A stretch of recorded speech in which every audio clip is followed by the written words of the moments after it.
هغه بله ورځ چا فیسبوک کې پوښتنه کړې وه چې چوپ او چپ څه معنا سره لري. بیا ځینې ملګرو ورته لیکل چې چوپ خاموش ته وایي او چپ سي د کیڼ لاس ته وایي. خو چوپ یوازې خاموش ته نه وایي، چوپ سي د دم ته وایي، دمولو ته وایي. اوس یو تعویزګر یا دمګري ته چې ورسي یا دم درته وکړي وایي چوف چوف، دغسې کوي. یا مثلا یو ماشوم ناروغې مورې دمګري یا تعویزګر ته یوسي، ورته وایي چې دا راته چوف که یا چوف ورباندې وکه، چوپ ورباندې وکه. چوف یم وایي، چوپ یم وایي. نو دغه یې دوه معناوې سوې. او چپ سي ده هم یو 5 معناوې لري که شپږ، دغلته ما لیکلي دي.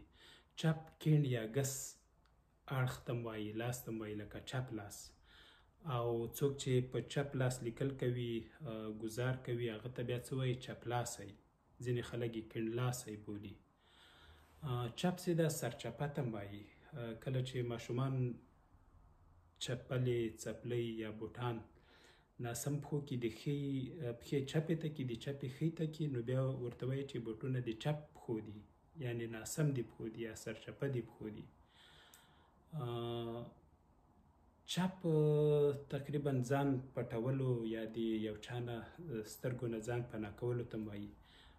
وایي پلانی بازار کې ما ولید خو لار مې ترې چپه کړه یا ځان مې ترې چپ که.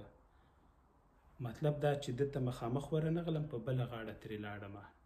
چپ تاوېدلو ته وایي. اوس کسان دي په لار روان دي، ته وایي چې ول هغه پلاني هوټل ته ورتاو سو یا هغه پلاني کور ته ورتاو سو. ځینې خلک وایي هغه کسان کلي ته راغله، د پلاني د کور لور ته چپ سول، بیا مې ونه لیده.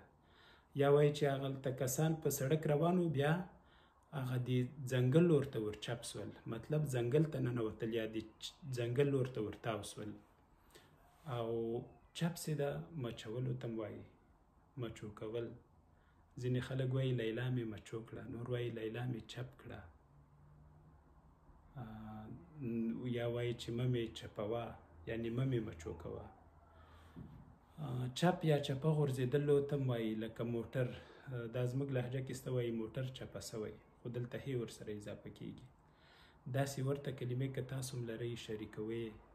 د پښتو غمخوار څوک نسته، همدا موږ او تاسو باید شخصي لګیا سو ویې کړو. اوس خو لویه ښېګڼه دا ده چې دغه مواد چې زه یې خپروم د ویډیو په بڼه، که یوټیوب دی، فیسبوک دی، ټویټر دی، دا ټول پکې خوندي دي. څو چې نړۍ ژوندی ده یا په نړۍ ژوند دی، پښتون قام دی، دغه شیان څوک نسي خرابولی. یو وخت د پښتنو دښمنانو د پښتو کتابونه یې له منځه وړل.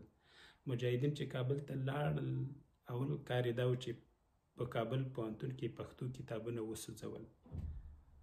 نو اوس خو شکر ده دغسې انټرنیټ زمانه ده چې نه څوک یې سوځولی سي، نه یې له منځه وړلی سي. الله دې موږ او تاسو ته د خپلې ژبې او د خپل قام د خدمت توفیق راکړي. ښه وخت.